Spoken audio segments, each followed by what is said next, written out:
Hi friends, I'm Larissa, and in this channel we talk all about how you can have a better relationship with your plants. So hit the subscribe button and the notification bell if you want to learn how to live in harmony with your plants. So today we're going to talk about how you can get the best of your experience when you're plant shopping. Okay, so let's jump right into it. How to make sure you bring the right plant home.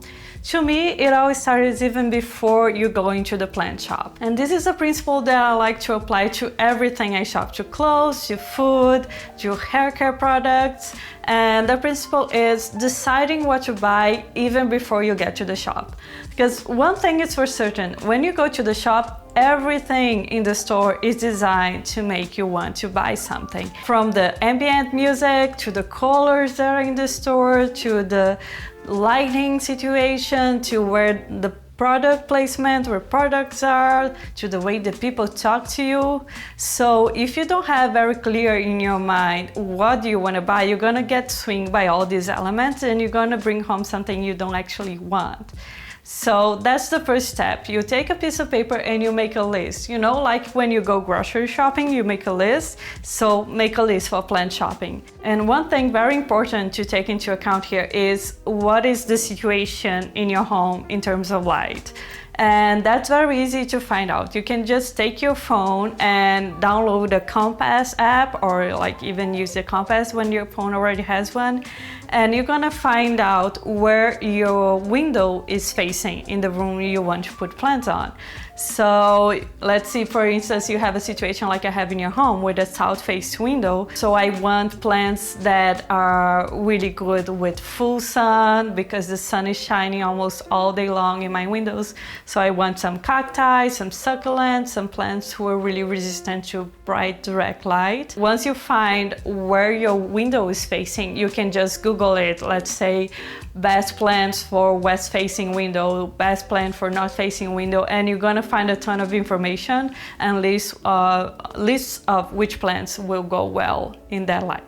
So now you have your list in hand, and the plants that will do well in your home and the plants you want, and then you go to the shop. And when you get to the shop, I want you to notice where the plants are in the shop. So sometimes the plant stores have plants outside or even plants really near a window. Those are the kind of plants who need full light, probably bright direct light all day long.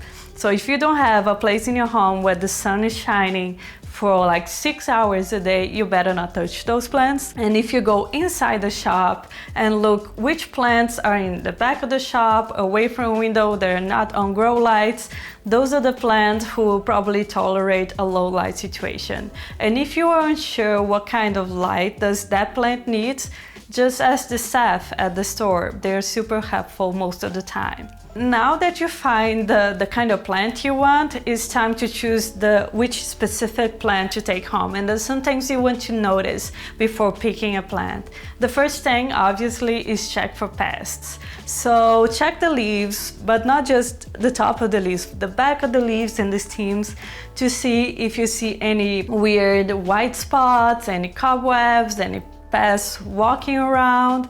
And usually the nurseries and the plant shops that specialize in plants, they are always very careful with managing pests in the store. But if you're buying a plant from a big box store, you want to be extra careful to check for pests, because they are not very good at keeping pests away from the plants. You might have an infested plant situation in a big box store. And another thing you want to check is if the roots are coming out of the pot.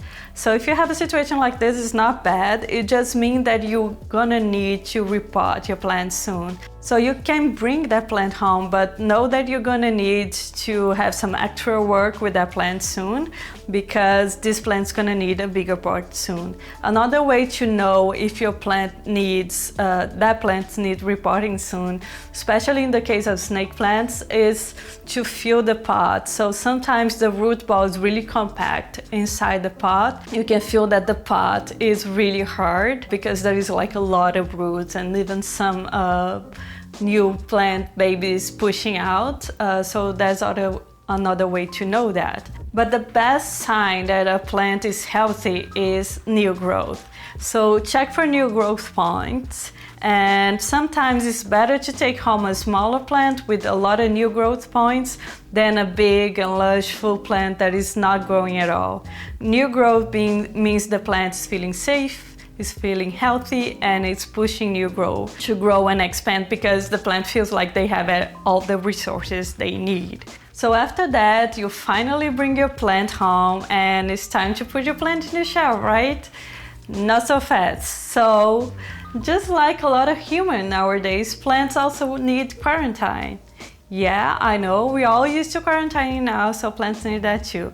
So you might want to isolate your plant for at least 2 weeks before putting the plant together with other plants. The reason behind that is that sometimes a plant looks completely fine, but there are a lot of eggs in the soil or in the plant leaves, and these eggs are gonna hatch in a week or two. So what I like to do is when I bring my plant home, I just let it be in an isolated place, and the next day I clean it really well and apply neem oil to the leaves, and then I keep that plant in that isolated place for a week or two, and in 2 weeks I apply neem oil again and I check the plant again to see if everything's fine, and if everything's okay, there you go on the shelf with the other plants. So that's all you need to know before going plant shop again. If you like this video, you're also gonna like this one, in which I talk about a huge nursery that we have here in Ontario, and I went there to check their plants, and they have amazing stuff. Thank you for watching, and I see you soon. Bye!